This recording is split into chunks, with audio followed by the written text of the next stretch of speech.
The Brooklyn Nets are an unsavable mess, and here's Lo to analyze why. Yo, that basketball world is the one and only legend of winning, aka Lo, and the Brooklyn Nets suck. Like, they are really, really, really bad, which is a shame because this is an organization that had expectations of winning a championship sooner than later, especially with not only the drama that has been going on over the past, 12 to 18 months, but just having Kevin Durant and Kyrie Irving on your team definitely had expectations that needed to be met, and they are so far removed from that reality right now that it's extremely concerning. So let's talk about what's the biggest problem with this team. Now, I already know for I just want to say this, bro. Yo, that podcast we did on the standings, man, were we wrong. We had the Nets like as a 58, 59 win team. I had the Celtics as a 65 win team. So I had the Nets doing good. I ain't say was it Damo that said 60? Someone said 60. One of y'all was wilding. But at least I got the Lakers first win.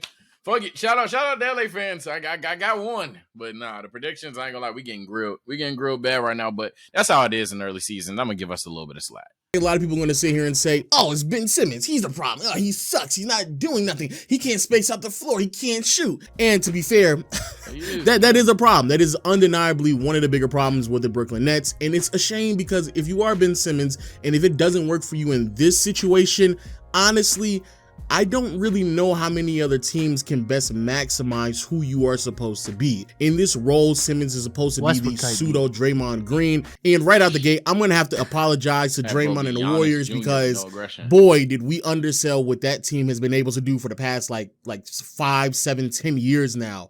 The Warriors are a team that is predicated on player movement, the chemistry that Draymond has built with Curry and Clay. And more importantly, though, Draymond is aware enough to know when to be aggressive, certain defensive collapses so he can get easy buckets. When it comes to the Brooklyn Nets, however, they have very little player movement and ball movement, very iso-centric. They don't have any chemistry built at all with any of these players because they basically have just now playing with one another. And also, Simmons just doesn't know how to be aggressive. Now Irving sees a seam, drops it off. Now Irving sees a seam, drops it off. He ain't look up at the basket, man. Like I'm not we dunked on Ben several times. I'm not gonna keep. Well, I don't know. It's fun, but I'm not gonna grill at home, bro. But it's to a point, man. You can't get to him. You can't get to him. You got Kyrie Irving screaming at him to shoot the ball. I want y'all to understand. I'm wanting you to do a 2K analogy because y'all hate those. Let's take we at the park. We at the rec. You only scream shoot it when a motherfucker doesn't shoot the one open shot that they should have shot. You're screaming shoot it at a person when they're never shooting the ball. When every time you get doubled, you kick it to the corner and bro just swing it right back to your ass. Mind you, you just got out of double team. So it's annoying. I know they're annoyed. They're probably playing it so nice in the locker room, but I know they're annoyed with it. So bro got to tighten up. It sucks to watch. And so with Simmons not even looking at the rim 90% of the time when he is on offense, of course, it leads to some concerns on that side of the floor. Teams are obviously sagging off him when he's off ball, which thus makes the rotations to contest and help even easier. And even when the ball is in his hands, the opposing team already knows he's trying to get to the basket, so it's just predictable to stop him. And it still makes it significantly harder for his teammates to operate and run plays because his assignment is still sagging so far away from him that they can just disrupt any set that is trying to be ran. Yeah, that's crazy. Let's run that back because the problem here, and let's run through the X's and O's because we watch basketball. The problem here is not you can tell they clearly don't watch the game. It's not only the fact that they're sagging off of Ben, but watch because Nick Claxton's on the floor too, and this is what happens when you don't have. This is what happens when you have two motherfuckers who cannot space the floor. Look at Brook Lopez and Giannis the whole time. And run plays because his assignment is still sagging. So that's easy money right there, bro. KD cannot drive. He has to do a pull-up. He has to do a step back or some shit, which in general are just low percentage shots. I mean, so serious. Is this 2007? Like, no, am I watching the Denver Nuggets with Melo play, bro? Like, his back to the basket. Lopez literally just like these in the paint. You got $3 over there, and there's no way he's getting that ball to That ain't even Kyle. Who the fuck is that in the corner?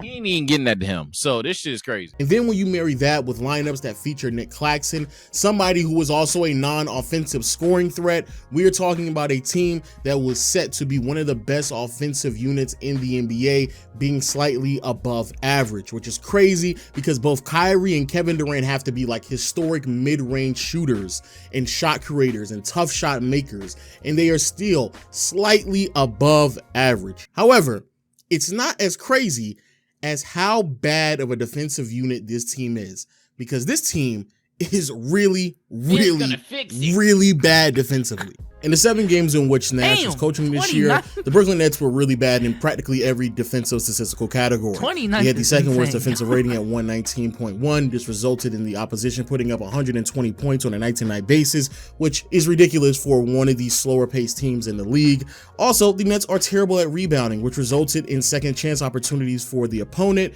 but for a clear indication of a poorly disciplined defensive unit, bro, the Nets were giving nearly 27 trips to the free throw line to the opposition while also allowing them to shoot 41% from deep. My goodness. Here's what makes it even worse though. It's not as if 41. Like this is a team that has had like 2 to 3 egregiously bad defensive outings that could be teetering the scale in such a small sample size.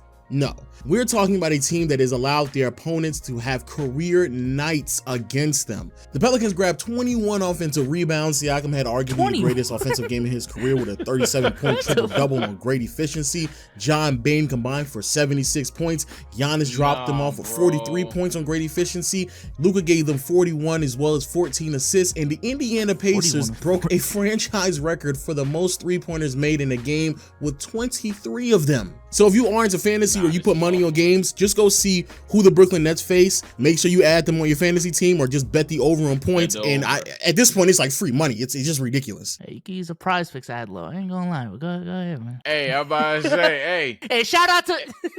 Hey, man. Hey, look, bro. Last year used to be Lakers center. The opposing team center going against the Lakers. I ain't gonna lie. I was a op.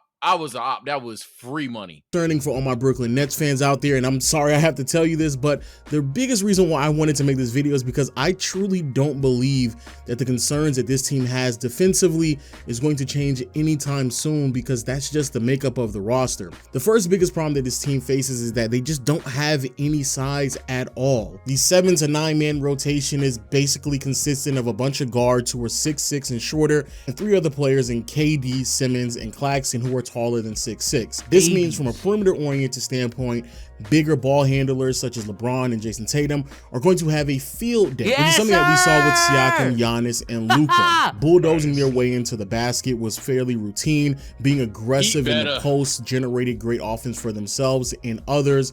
And even if they couldn't pull off good positioning or just muscling their way to the rim, the Nets would just normally bail them. Didn't even try. Tatum could definitely do that. I watched that Cavs game last night. Didn't even try. Yeah, they didn't even try, bro. Let's run that back. That was insane. I know it's Giannis, but come on. Positioning or just muscling their way to the rim, the Nets would just normally bail them out by fouling them because it would just be too overwhelming. Now you may be asking yourself, well, why isn't Ben Simmons just defending these players? And originally in a lot of these defensive sets, he is, but for whatever reason, the Nets are a switch-heavy team, which makes no sense at all. Because of this, they are extremely vulnerable to players who hunt for mismatches like Luka, which is the reason why he was able to go for 41 points and took 10 trips to the charity stripe. And what made it even more frustrating watching some of these games, and I'm not even a Brooklyn Nets fan, is that how easy they were willing to switch on some of these weak-ass screens. Like, these are not good screens being set. Bro, if I was Patty Mills in this game, I would have been heated after the buzzer rang. There is no way that Kyrie Irving is calling for a switch so Patty Mills can defend Luka Doncic. Like, what in the are we doing? And they are automatically switching as if like that is their defensive scheme. Like that's what they're scheming to do, which is crazy if that's the case, because FYI, Steve Nash, you don't have the personnel to do that, which then you definitely don't have the personnel to do anything anymore. So tough. That nigga Kyrie was shook. I'm still on that. I ain't gonna lie. Kyrie was put Technical on me, not me. They'll record my shit. All right, go ahead, Patty. Go ahead. Don't fall. Brings us to the lack of size inside, because again, the only quote-unquote big men on this team is KD, Ben Simmons, and Claxton. All three of these players are far removed from like post defenders or somebody who knows how to actively contest at the rim consistently. The numbers back this up as well, especially with Kevin Durant. I mean, he is easily one of the worst rim protectors in the NBA right now. But more importantly, when you pull off a switch, yo, Sage, I know you're gonna say that. That was funny. Hey man, KD or Jared Allen, like KD or Rudy Gobert, like elite on the weak side, elite. Get that shit out of here. All right, bro. You now have Simmons, Claxton, and Durant on the perimeter when they should be either in the corner ready to help or in the lane itself, because you don't really have any other interior presence. And now what happens is you have guards in the paint who switched on a big. And so even if you have a team like the Indiana Pacers with Tyrese Halliburton, who buy as much stock of Tyrese Halliburton that you possibly can, because he's going to have a great year this year. But even with someone like him who isn't as big and stouty as a Giannis or a Luka, if he can't get by the initial defender, he can just dump the ball out to his big because the switch occurred. And now Kyrie, Patty Mills, Joe Harris, or whoever the small guard is trying to defend the post player. And it's just wraps. So when you, it's just crazy looking at all this footage, because I really missed that 2020 Nets team. I was so high on them going into that season. This was before the James Harden trade, y'all. So it was Kyrie, KD, Spencer Dinwiddie, Karis LeVert, Jared Allen. They had depth. And I remember when that James Harden trade happened, I got a lot of slack for it, talking about how, yeah, they got better. Maybe they're even a super team, but I don't think it's worth it. I don't think it's worth it. And as the cards played out, I was completely fucking right. Yes, they got better with James Harden, but they lost all of their depth. They did not improve on any single one of their weaknesses. And then we get into the playoffs. James Harden gets injured. Now you need all that fucking depth that you lost. You still suck at defense. And then you get bounced out in the second round by the Bucks. And now you spend all the offseason talking about, man, if James Harden was healthy. Okay, bro. There was another alternative where you could have just had a bunch of depth to make up for it. And then we go into the next season, and James Harden plays like booty. There's chemistry issues, and then you trade him for Ben Simmons, and now Ben Simmons is playing like ass, and you still don't have any of that depth that you had before you made that James Harden trade. It's tough to look at. I really like the chemistry with that squad too, and now you have none of that. You are just now banking on Kyrie and KD to have a historical season to carry y'all, when that was not the plan at all when these motherfuckers came onto the team. And I'm honestly very surprised that they have not left the team after everything that's happened this summer. To be fair to the people that thought it would be a super team, I was hyped too. I guess if they were healthy, if Kyrie didn't get hurt in that series as well, something could have happened. But hey, like my man said, bro, you trade all that depth out. 2020 Lakers, how you doing? When you trade all that depth, trying to be cute, trying to get the big names, you rely on those big names a lot more. And y'all put a lot of stock in the dude that just got out of a situation for getting the toxic label. He went to your franchise. He kept true to that label. Now you really hold. Now you really hold. Like fuck whether you think you won the Ben Simmons trade or not. It's the fact that you've essentially nuked what you could have potentially had to get James Harden, just to then not have James Harden, to then have a season where the guy that you got for James Harden didn't even play. Now he has confidence issues again. Yeah. It's just sad. It's truly sad, bro, because I ain't gonna lie. We probably wouldn't be having a lot of these Nets videos if they had Jared Allen, if they had more the other pieces that they had. That much, you're either going to give a lot on the perimeter or you're going to give up a lot inside. But regardless, it's just easy offense for the opposing team, regardless of how they want to score. Which then brings me to my second concern with this team, and that is ending the defensive possession with a rebound. The Pelicans were able to record 21 offensive rebounds against this team, and I don't think that will be an anomaly by the end of the season. Again, especially when you are a switch-heavy team. When you are switching and pulling out Simmons and Claxton away from the basket, there isn't anybody inside who can properly box out or get in position to grab offensive rebounds. So even if you do pull off a really sound defensive possession, if the team is just getting a second opportunity, what does it really even matter? The other problem with this is that Simmons and Claxton are not good rebounders. The amount of times that I have seen Simmons just look up at the board and just watch the ball miss and not box out anybody at all. I mean, it's frustrating. It's like, bro, what are you doing? Box out somebody. Like, hey, Simmons got y'all fooled, man. Y'all been seeing Ben Simmons. He averages 8 to 9 rebounds as a point guard. Nah, bro, he's now a power forward, averaging 8 to 9 rebounds, and I don't even know how much he's averaging right now. Let me look it up. So while you look it up, Souls, they play 2K. They get mad at us for saying shit like that, but they play 2K. That's all that is. That is all that is. I'm looking at it right now. Now he's a power forward, a 6'10" power forward that averages 6.5 rebounds a game. Shit's not the same anymore. It's not. And he only had one season where he averaged like 8.8 rebounds. Everything else is like 8 and under. He's not him. It's a whole... Fuck it. Just go ahead over that. What are you doing? So even when it comes to your two big men, they're either switched out on the perimeter, or even if they are close to the basket, they're not even technically sound enough to box out properly or put themselves in proper position to make sure that you can secure the possession so you can go back on the other side of the floor.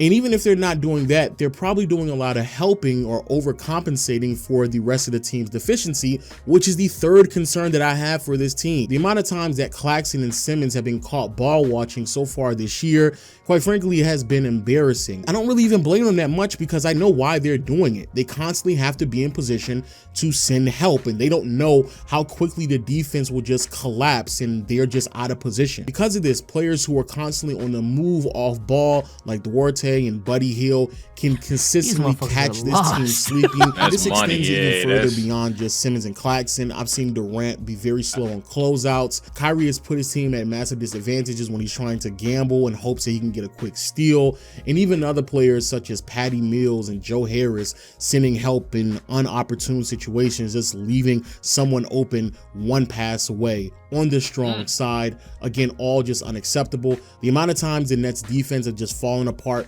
because two players believe that they need to step up on somebody or tag the roll man, leaving somebody wide open, or another player has to help because somebody else is overcompensating for another player. It's just a lot. It's not this is I ain't gonna lie, he ain't talking about it. Souls be hating. That's KD. That's KD. That's KD. I ain't gonna lie. He is not talking about it, chat. Souls be going on him, but nah, I ain't gonna cap. That was Wayne. Them last 3 clips, that was Wayne. Wayne just sitting there like these. Motherfucker gone. Need help in the double team and he ain't helping. Nah. Not enough communication, not enough trust for this team, and it's going to continue because the personnel just isn't there. Yo, I'm actually re-recording this outro because it just broke that Steve Nash lost his job, and honestly, that's not a surprise at all. Same day. Hey, you can tell it's the same day too. God, look at this shit. It's the same. Why we had the same thought? Motherfucker was on the way home. God damn it.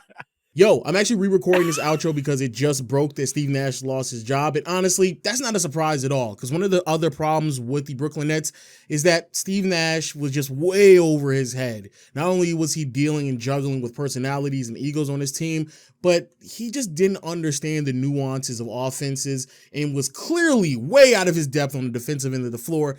And that was very prevalent. This is a team that has the talent, but also is lacking a lot of the components. So to make sure that you maximize everyone on the roster all the time is to scheme it correctly. I actually talked about this early in the video without me knowing that he was going to get fired, but yo, Steve Nash sitting here running a switch-heavy defensive scheme without having the personnel to do so is dumb. It's just dumb. And even though, yes, you do have two great... Bro, yo, his backcourt is Kyrie and who? Patty Mills or Joe Harris? Yo, switch everything. Switch. Hey, motherfuckers thought that was so meta. That's just what you do in the NBA now. No, the only reason switch defenses work is when you have the personnel to switch everything, so that when you switch, like, you have a good defender on the fucking ball handler. If that's not the case, and you're going from Kyrie to Patty Mills, there's no reason to fucking switch. Like, what are we doing? So it only takes 4 defensive upgrades to get clamps, bro. God damn. I swear, bro, the Twitch defense is on the money, bro. Y'all don't know what y'all talking about. Bro, run something else. You're just sitting there putting Ben Simmons in the dunker spot. Nick Claxton is setting a screen, and it's just bad offense. Teams are just helping off of them routinely. So, no, this is not a surprise to me at all, especially with everything that I just pointed out to you in this video. But what is a surprise, though, is that why they chose to fire him now when they could have just fired him in the offseason the way that Kevin Durant was requesting him. But, that's a bunch of narratives. I probably will talk about that on my main channel. But, yeah. Please let me know what you think about the video in the comment section below because, boy, this right here is ridiculous. I don't know if losing Steve Nash is going to alter anything because, again, the personnel is just bad. No, it did. And really and truly looking at this roster from a wide lens, bro, I mean, a miracle would have to happen for them to turn around to be a top 10 team in the NBA, let alone a team that's supposed to win it. I'm about to say, the coach they're about to get, hey, he's done it before, man. Big Eam in the building. Big Eam in the building. God damn. How you gonna feel when the Nets play defense? I don't feel like Neil Long, Sage. That's how I'm gonna feel like, bro. Shut up, we're trolling. We know it's Ime, and we know they can't guard shit regardless. Like, I have to say that for niggas, but oh my God. God, man. Hey, I guess congratulations to Ime to being back in the league. I really thought you were going to be out for a season. Nah, bro, you were out for 3 weeks. This is insane, bro. What the fuck? I told you, Stephen A told you, and every non-Celtics fan was telling you, Celtics fans, it didn't make sense to not let him go. That's one. But two, y'all think he's coming back. Like, there's no universe. You drag his name, suspend his income for a year, give him no opportunities to seek another job. He's just gonna, hey, I'm back, 2024. No, that's not, no, bro. I'm leaving. I'm actually leaving, bro. No. Man, praise up to Neil Long, man. And me. We'll catch you on the next one. Peace out, bro.